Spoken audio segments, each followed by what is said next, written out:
Well, hello. I am Matt Williamson. My apologies for getting this to you late here on Tuesday, but half of that was by design.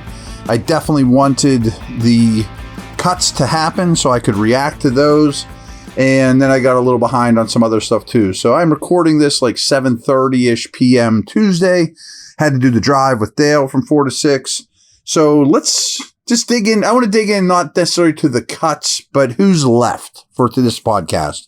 Starting with the offense. I don't think we spend any time on the quarterbacks, right? I mean, that's a very solid trio. You know, the young up-and-comer, potential star, you know, good backups that you're familiar with. I think it's a really good room. Cool. Sort of the same for running back. Like, I don't think Najee's a star, but no shocks there in terms of roster moves. It worries me a little, and I didn't see a fourth name worth keeping, but it worries me a little if when Harris or Warren get hurt, that all of a sudden the room's really thin, you know, like, but you can find backs that are serviceable, but we'll see. I didn't think McFarland was ever in danger of not making the team. This is more of a conversation for next week. I do wonder if he is considered a no-brainer active game day guy or not. I'm not certain about that. But by watching practice, they sure seem to have strong intentions in using him in the offense. It would shock me if he is inactive, but I would have to come up with my list of who would be inactive otherwise. So the wide receiver room, again, one small surprise to me, but it was Deontay, it's Pickens, it's Robinson, it's Austin, of course. I really think Boykin, who also made the team, is developing into a star on special teams. Not like an adequate dude. I mean, a really, really good special teams player.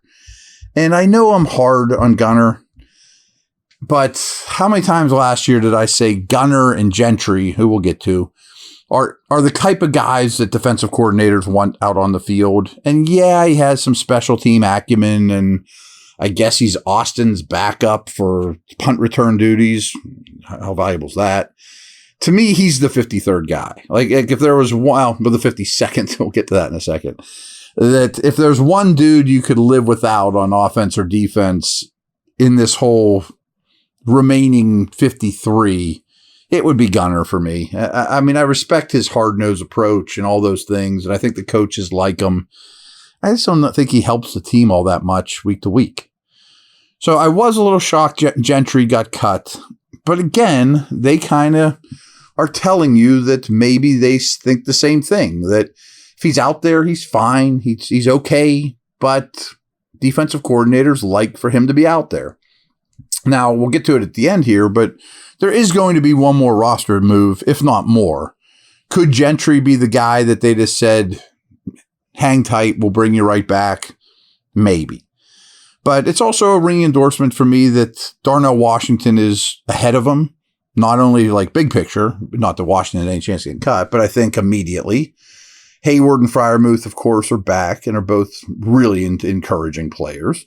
So the skill guys and quarterbacks are in good shape. But so's the O-line. I mean, unbelievable if they could get a pick for Kendrick Green. I mean, congratulations on that. It's a next year, not this upcoming draft, next year Texans 6th. But you're picking up picks for kind of spare parts that probably wouldn't make the team. An interior offensive lineman, that is tremendous. So the starting five made it. Of course, Broderick Jones made it. Herbig made it. Knew Spencer Anderson was going to make it. That would have been a big shock if he didn't. And he has position versatility. He has some upside. Already looks like a solid player. And then Dylan Cook. I was thrilled about this one. So I probably still need to do a little more Dylan Cook homework, but I think there's upside there. I don't want to say he could potentially turn into a starting tackle, which is gold, but I think they look at him and think, he's not far from being at least a swing tackle, which is a lot of value. And I'm sure all you guys are familiar with Max Starks, who hung with him a lot at the combine and certainly at camp. And Max is awesome. He's a great dude and knows a thing or two about O-line play, knows a thing or two about offensive tackle play. And I don't think this is breaking any trade secrets, but Max would go watch the O-line tape after practice every day with the team, with the guys. And midway through camp, I would say, he just kept whispering to us, this guy's got a chance to be good. Keep an eye on Dylan Cook. This guy's got a chance to be good. Loved it. And I couldn't agree more. I mean, watching him, I think he moves well. I think there's upside there. And he played so many snaps in the preseason, like we've talked about so many times. Teams were probably begging for you to cut Dylan Cook. I mean, there's such a shortage of tackles. I'm sure they were looking around like, boy, I hope the Steelers cut this guy. I'm scooping him up. Like, I don't think he gets through waivers. So that's my thoughts on the offense. Come back here in a moment. Chat Steeler D.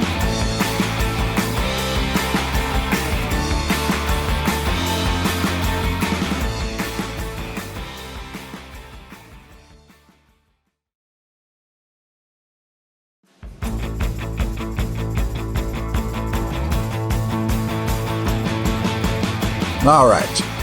Couple small surprises here, I guess. The big guys, of course, there's Hayward and Ogunjobi. Adams won the job at nose, had a pretty good camp. He's more active than Fehoko, but I do think he's just holding that job down for Benton, who also could challenge Ogunjobi, in my opinion, for nickel and dime snaps. Armon Watts made the team, Isaiah Loudermilk made the team, and of course Leal made the team.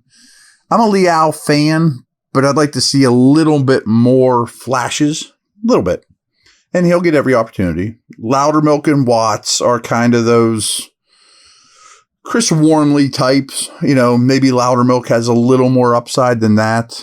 I've cooled on him slightly. I mean, he would have made my final roster, but I don't know that there's as much upside there as you'd love. I mean, he has some traits, but it's okay. I mean, he'll play here and there.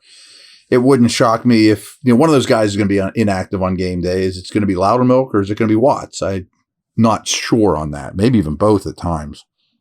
The edge guys are loaded, and this was an easy one. Of course it's Watt. Of course it's Highsmith. Of course it's Golden. Of course it's Herbig.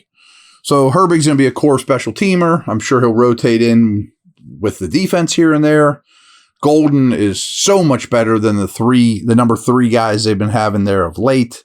That's a stacked room. And Roche, I thought, had a slight chance, but these are more practice squad type dudes, and we'll react to practice squad guys and guys that aren't here tomorrow or the next day, depending on how that all works out.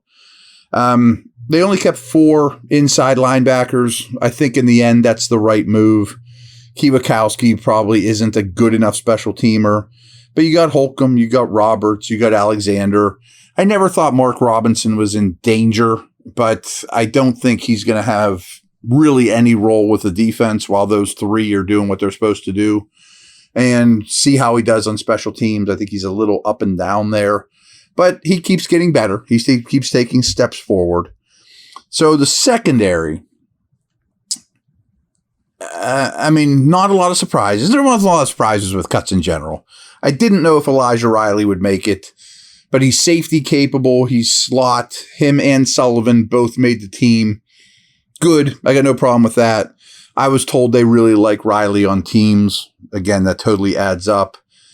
I don't know that the other 4 corners are Wallace, Peterson, Porter, Pierre, of course. I think Pierre is safe because he is a good special teamer, but I have a hunch if their corner becomes available, waivers, trade, maybe they would push Pierre, but they are going to have another roster spot here in a minute. I'll get to that too. The safeties, of course, are Minka and KZ. Neal's going to have a pretty defined role, but I don't think he plays a ton. And Killebrew's right there with Boykin probably is your best special teamer. So again, not a ton of shocks on defense. Riley, I gave about a 50% chance to make the team. I figured Robinson would. I kind of thought Fehoko would be on his way out. But it doesn't puzzle me, but what I think is interesting now is they have 4 specialists on the team. They have Boswell, they have Kuntz, of course, a long snapper, and they have 2 punters. They got Braden Mann and Presley Harvin. And I kind of thought over the last few days, you've seen a lot of kicker movement for late picks, that Mann isn't a throwaway type punter. I kind of thought, can they turn him into a 7th round pick before cuts? And I think there's 2 options here. Maybe by the time you listen to this, he isn't even a Steeler anymore. Who's to say? that maybe there is somebody that they think or knew was going to get cut that they're going to claim and cut man. And I would think that's likely a corner if that player does exist. Who knows? But I also think that maybe they just kind of ran out of time on a trade for man, which makes me think there's more than one team that would be interested. So maybe you just hang on to him until you can move him, which might happen any second now. Because keeping 2 punters, there's nothing wrong with Harvin from what I know. He doesn't like he's going to sit week 1. And he's clearly the one. I mean, might you entertain a trade for Harvin and keep Mann? Maybe, but he's cheap, he's young, and I think he's better with more upside. I would need substantially more to trade Harvin than I would Mann. At least another round. I mean, I'm not giving up Harvin for a 6th or 7th. But there's definitely a shoe to drop with Braden Mann, who's a top 30 punter. He's an NFL punter. So the fact they just didn't give him away really shows that they think they're going to get something for him. And again, of all the dudes that got cut, if there is a trade in place where Mann comes for a draft pick, or I guess he could get traded straight up for a player, who's to say? But if he goes for a draft pick and a spot opens on this roster, I would think it goes to Gentry if it's somebody that was a Steeler. You know what I mean? Like, it could certainly go to somebody outside the organization, as we mentioned. But of all the dudes they let go, I would think Gentry's probably the most likely first callback for the 53, if Mann's spot opens up. But we'll see. I think we'll have a lot to react to here in the coming days with the bottom of the roster, some shuffling still probably on the horizon. And I've been doing lots and lots and lots of Niner work in the last 48 hours. So we're going to start talking game day here soon, too. So take care. Over and out. See you.